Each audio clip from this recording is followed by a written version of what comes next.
Hi everyone, welcome to week 3. Hopefully you're finding your way around the classroom and getting to our assignments and whatnot without any issue. If you do have any problems, questions, please just let me know. So last week we talked, let me flip back to week 2 here. Last week we talked a bit about strategic planning. We also spoke a little bit about legal, ethical issues, those types of things, specifically, um, dealing with the legal environment and healthcare, corporate compliance, regulatory compliance, etc. So lots of stuff from last week. I have not got dug into the case studies quite yet, but hopefully those went well. Don't forget to submit your self and peer assessment if you haven't already. This is something that everyone does individually, and you'll send that along via this Dropbox here. You'll fill out this file, download this file, fill it out, and then re-upload it as a Word document or a PDF or however you choose to upload that.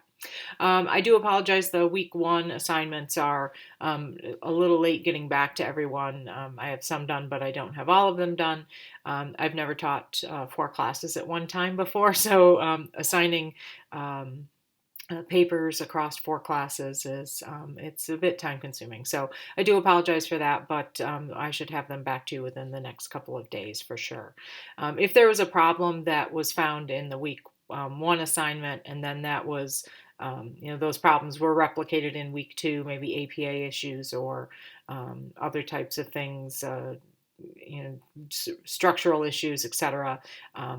Don't worry, I won't take additional points off because you didn't see the feedback prior to writing the week 2 assignment. But please do review the feedback. If you don't, because a lot of our assignments go through Turnitin. If you're not familiar with how to access Turnitin, I can't show you exactly because I'm not in a student view and I don't submit assignments, so I don't have a way to replicate it. But you'll want to go to this My Grades, or just go right to the assignment itself. Let's say we didn't have a Turnitin assignment last week, but let me flip back to week 1. You can either go to My Grades, or you can go right to here and click on this again, and it will take you to an area where it'll bring up the assignment. You'll be able to click into what's called the Turnitin Feedback Center, and you'll be able to view the assignment from there. So if you haven't used Turnitin before, you haven't been able to see that, please feel free to ask questions if you have them, but make sure that you go in and look at that feedback in the feedback studio. There'll be a little button that you'll click, kind of look like a bubble, like a thought bubble kind of thing. Click on that and it'll show you your feedback throughout the document. So I think that's it for that. Let me go to we'll take a look at the quiz questions for review from last week, and then we'll talk a little bit about week 3. So the quiz questions that folks got wrong, generally folks did really well in the quiz, but just a couple ones that folks got wrong. So, which of the following is not a potential barrier to successful execution of a strategic plan? So the options were not enough strategies to implement, strategies that do not align with culture, lack of focus on strategies, or all of these are potential barriers.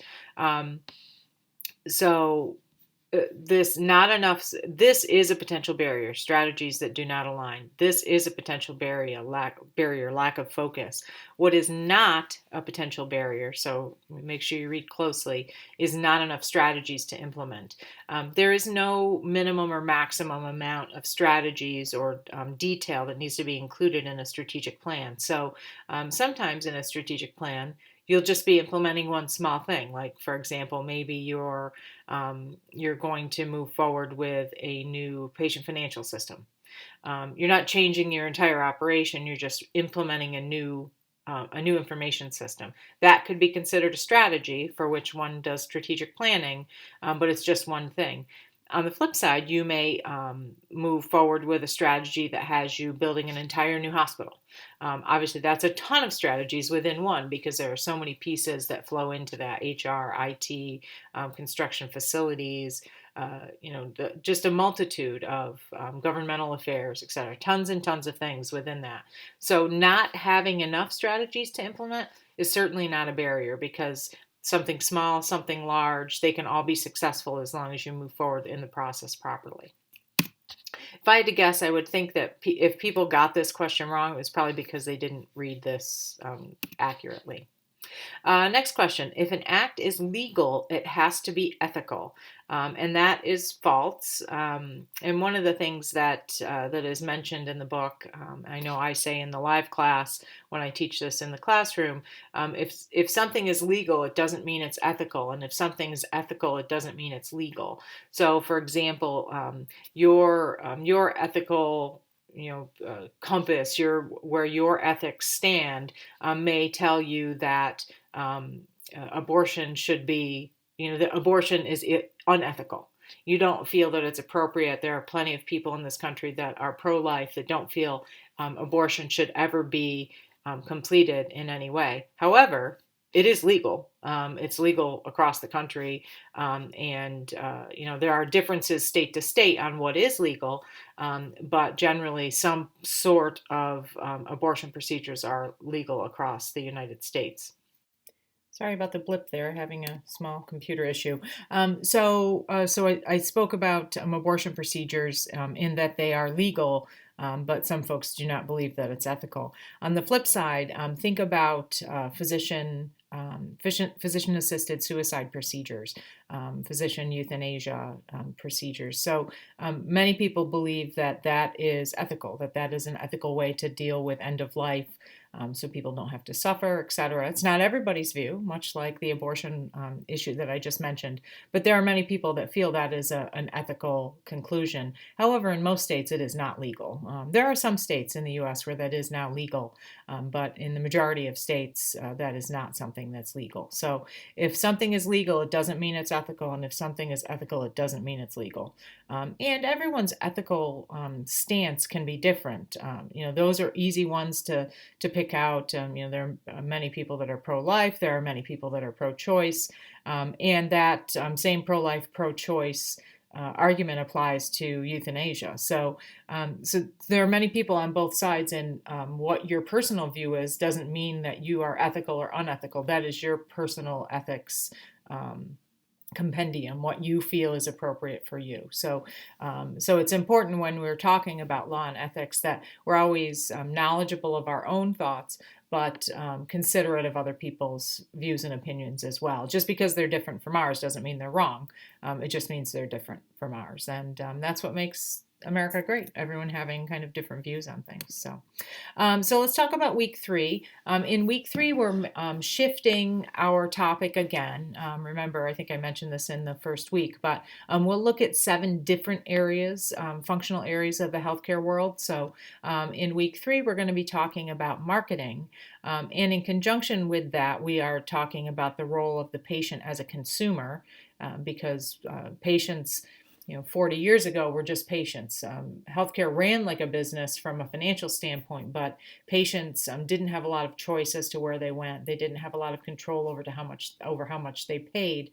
Whereas in today's world, the patient is very much a consumer, much like the patient is a consumer in the retail sector, in the hospitality sector, in the restaurant sector, etc. So much like that, the patient is a consumer in the healthcare sector and is looking for the best value for the money that they pay. So marketing is very important to that. And we're also going to talk about the impact of family and patient-focused care. So really having the, taking that shift from the care just being dealing with a patient that is sick when they're sick, and that's it, to a very patient-focused, patient-centered care model where the patient, kind of around the outside of the patient is a team of folks keeping them well at all times. And the patient and their family is focused in the center of that model. So we'll talk a little bit about both of those this week.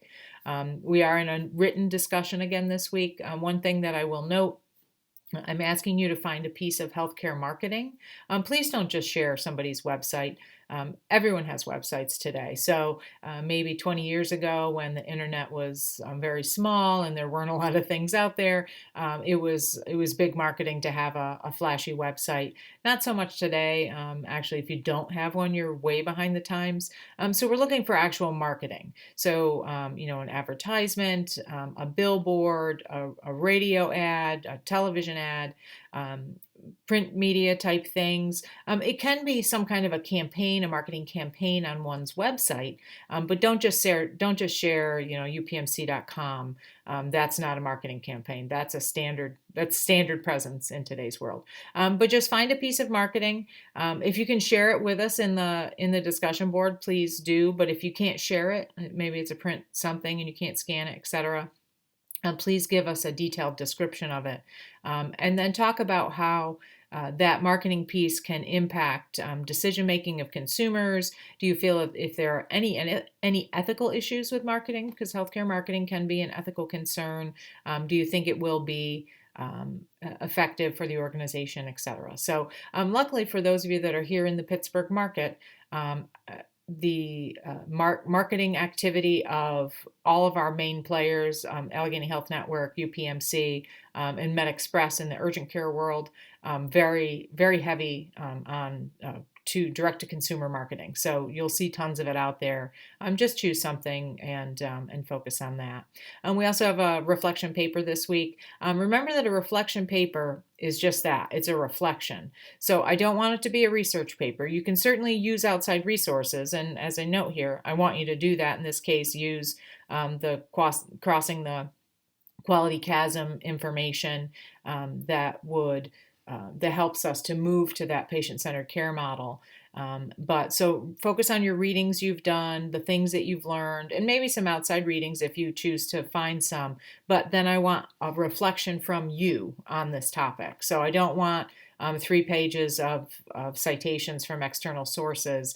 I want you to maybe share a little bit of an intro, beginning with some external sources, but then tell me the answers to the questions based on your thoughts. But keep your thoughts rooted in fact. I don't want a paper that's just 3 pages of fluffy words that don't mean anything or that are nonsensical, that don't fit with what we're discussing. I don't have a lot of tolerance for fluff in papers, as those of you maybe that haven't taken a class with me, most of you haven't.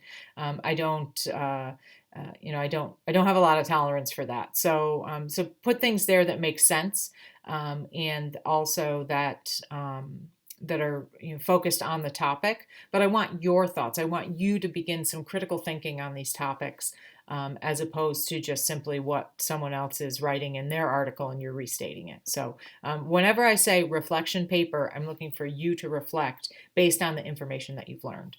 And then we have a quiz, and then obviously this Edpuzzle for this week. So lots of stuff to do. If you have any questions, please reach out. For those of you that haven't gotten your week 1 paper grade yet, that'll be coming, as I said. And otherwise, have a great week, and I look forward to seeing everyone in the discussion. Thanks.